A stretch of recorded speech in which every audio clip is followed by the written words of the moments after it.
증권통 투자 업데이터 시간입니다. 먼저 첫 번째로는 개장 전에 중요한 리포트들 함께 보실 텐데요. 오늘 첫 번째 종목은 HMM 함께 체크해 보겠습니다. 신한투자증권에서 리포트 나왔습니다. 어제 실적 있었죠? 4분기 영업이익이 423억 원으로 컨센서스를 하회했는데요. 일단 중동 긴장으로 인해서 운임 상승을 좀 기대하면서 실적에 대한 기대감도 있으셨을 것 같은데 4분기 실적에는 반영되지 않았습니다. 결국에 중동 긴장으로 운임지수가 상승했던 것이 12월 중순이었기 때문에 1분기 실적에 앞으로 반영될 것으로 보이는데요. 지금 수혜주나 우회로가 계속해서 좀 많아지면서 이 운임지수 자체가 큰 폭으로 상승할 것으로 보입니다. 우려되는 부분이 공급 증가가 있는데 이를 제외하고는 상하이 운임지수 4월에서 5월까지는 최소 1,500포인트 이상을 유지할 것이라고 봤습니다. 그리고 HMM은 매각과 관련돼서도 소식을 체크해 보셔야겠죠. 결렬이 됐고 채권단 산하에서 중장기적인 전략을 구상해 나갈 것으로 보입니다. 그렇기 때문에 매각의 방향성 자체는 조금 더 체크를 해보실 필요가 있을 것 같고요. 오늘 목표 주가는 17,500원까지 상향 조정했습니다. 네, 두 번째 종목입니다. 키움증권이고 오늘 많은 증권가에서 목표가를 높였는데요. 그 가운데 다울투자증권 리포트입니다. 4분기에는 영업손실 2,770억 원을 기록하게 되면서 전년 대비해서는 적자 전환했습니다. 하지만 컨센서스에 부합하는 수치였고요. 선제적인 충당금 적립 그리고 일회성 손실의 인식 영향이 조금 실적에 작용을 했습니다. 지난해 4분기에 개인 투자자 중심으로 이탈이 좀 발생을 했고 유동성이 위축됐기 때문에 실적에도 그대로 반영되는 모습이었는데요.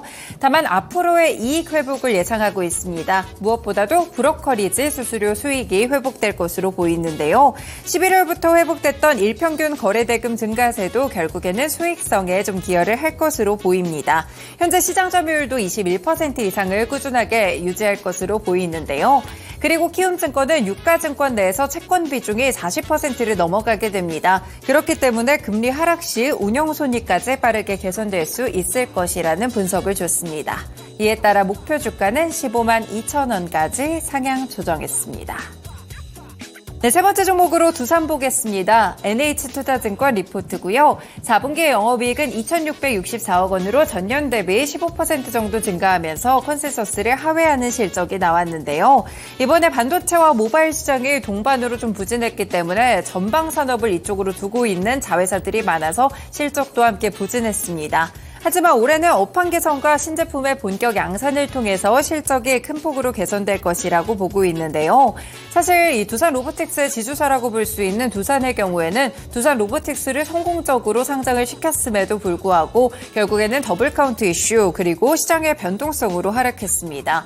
하지만 이제는 일부 지분에 대해서 현금화 가능성도 불거지고 있는 상황이고요. 이번에 밸류업 프로그램에 부합하는 미래성장 전략도 제시를 했기 때문에 주주 환원에 대한 기대감도 높여볼 수 있겠습니다. 어제 두산 로보틱스 매출도 증가세를 보였는데요. 그래서 오늘 두산 이 리포트가 나왔고요. 목표 주가는 14만 원까지 상향 조정했습니다.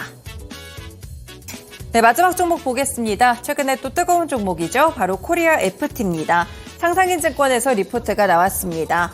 네, 일단은 코리아 FT 친환경 자동차 부품인 카본 캐니스터를 생산하는 유일한 업체라고 보실 수가 있겠고요. 최근에 주가가 상승했던 이유는 현대차 제네시스 모델의 하이브리드 이 라인업이 도입된다는 소식이었습니다.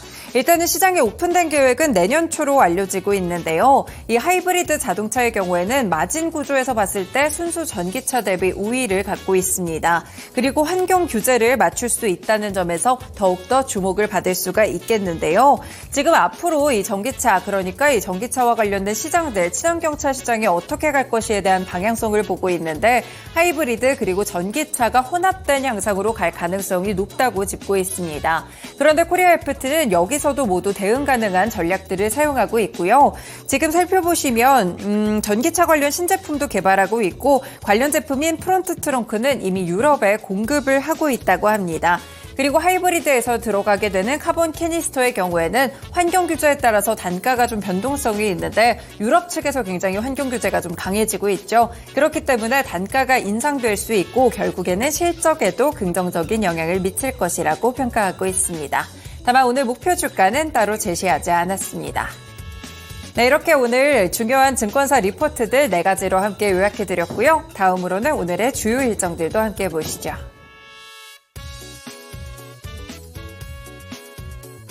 네, 이어서 증시 주요 일정 확인해 보겠습니다. 첫 번째 일정부터 함께 확인해 보시죠.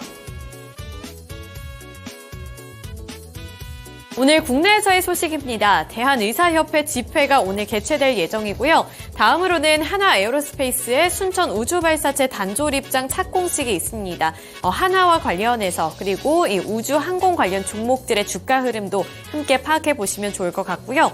이어서 실적 발표가 이어지고 있습니다. 카카오라든지 아프리카TV, 아시아나항공, 컴투스 등 이렇게 좀 굵직굵직한 기업들의 실적 발표가 예정이 되어 있는 만큼 실적 확인해 보셔야 되겠고요. 그 이후에 주가 향방은 어떻게 될지 이 부분도 눈여겨보셔야겠습니다. 다음 일정 확인해 보겠습니다. 네, 다음으로는 미국으로 가보겠습니다. 미국에서는 1월 소매 판매 지표가 발표되는데요. 한국 시간으로 15일 오후 10시 30분에 발표가 됩니다. 오늘 밤 10시 30분에 이 소매 판매 지표도 확인해 보실 수 있으니까요. 함께 체크해 보시면서 내일장 대비도 해보시길 바라겠습니다. 오늘 이렇게 주요 일정까지 살펴드렸는데요. 오늘장 대비 잘 해보시면 좋겠고요. 오늘도 성공 투자를 응원하겠습니다. 지금까지 증권동 투자 업데이터 시간이었습니다.